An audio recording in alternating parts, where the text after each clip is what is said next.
social justice is defined as the progression towards equality between genders, races, minorities, etc., as certain minorities are disadvantaged due to societal factors out of their control. This definition sounds good, doesn't it? I mean, the whole idea is one of nobility. However, it's clear that equality has been reached in recent years, to the closest degree available or possible, and practically. But in the past 5 years or so, there's been a switch. The pendulum has gone beyond equilibrium and it's now flipped. There are two main competitors for social justice. Black Lives Matter, who use racism as a societal factor that is out of their control to advance their agenda. Feminism does the same, but with sexism as a societal factor out of their control. And in a wider sense, more extreme parts of the LGBTQI, X, Y, and Z.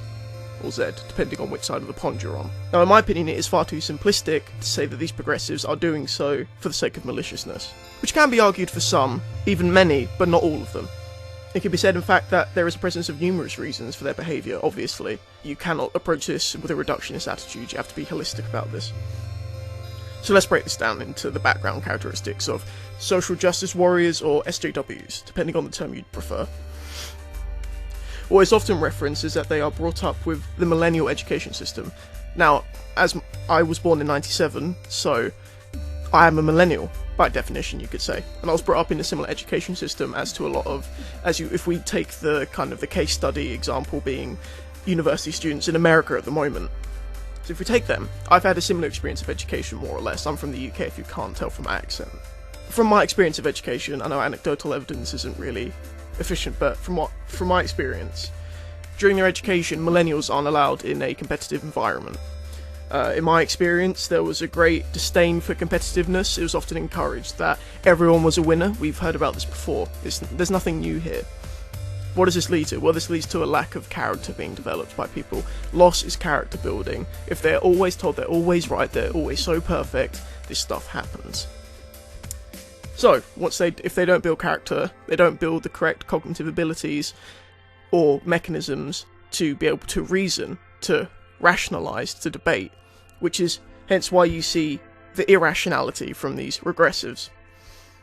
So, the hypothesis, because they have not developed these abilities to rationalise, then when they are provided with opposing opinions or oppositional states, they scream like toddlers having tantrums. And this isn't an exaggeration, these are well established. There are countless videos on YouTube. Like, cue this one. Dummies! Oh no, we should film it.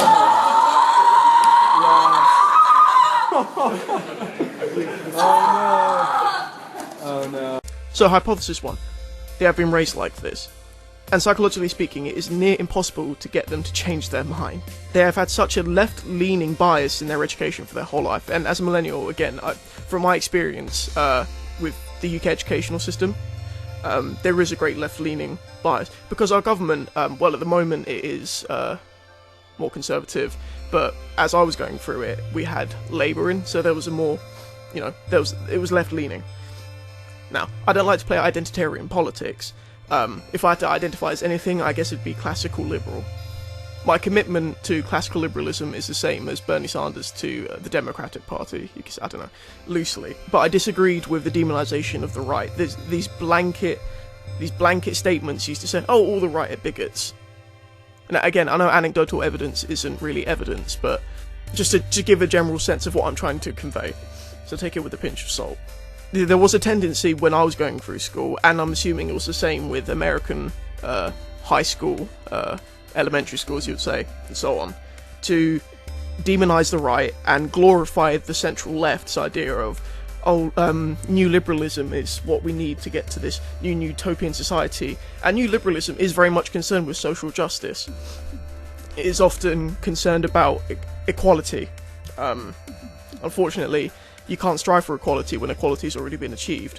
Then what do you get after that? Well, you start getting into authoritarian ideals, which is what we're seeing now with left-leaning political ideologies, unfortunately.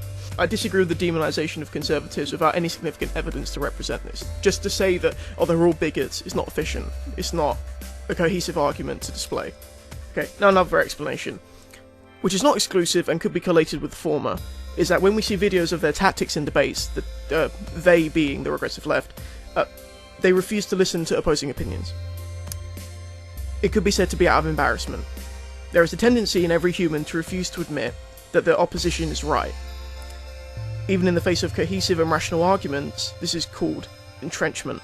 Once they have said their piece, combined with their underdeveloped cognitive faculties, even if they know they are wrong, they will refuse to admit it and will believe their own lies to a greater level of persistence, which could explain the rise of safe spaces and the opposition of some students to universities being regarded as what they are, which is an intellectual space, and then rather being a place to create a home, as shown by the following. It's not about creating an intellectual space! It is not! Do you understand that? It's about creating a home here!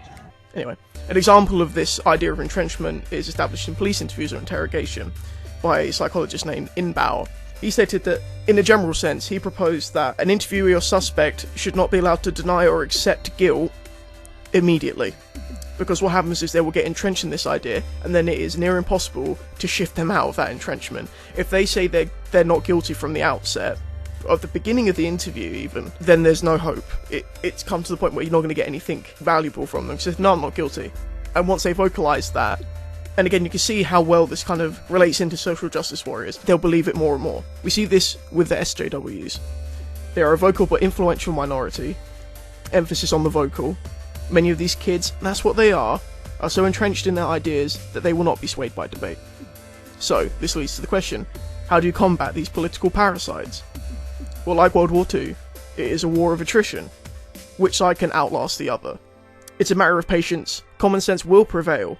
And statistics show this. The number of women who identify as feminists in America have dropped significantly in the past 20 years and is still declining. Despite the populist attempts of the third wave movement with Black Lives Matter, a political movement with no interest in political legislation will not stand on its own. It will crumble. But like I said, it takes patience from us rational folk to continue to deny their points and slowly but surely advance, tackling their arguments to show the audience, which is the silent majority, the lack of rationale, logic and reasoning Black Lives Matter and third wave feminists produce, and allow that to speak for itself. Unlike a debate between, say, Conservatives and the Labour Party, reason is not as effective with these people as we would like to hope, as social justice warriors' arguments are not too far from religious arguments. And as we know, it is difficult to argue with religious people, because their points aren't based on anything tangible to tackle. Saying sexism, patriarchy, and systematic racism is interchangeable with God works in mysterious ways, or it's the devil. Overall, the main point of this is, it's not the social justice warriors we have to convince, it is the silent majority we have to convince.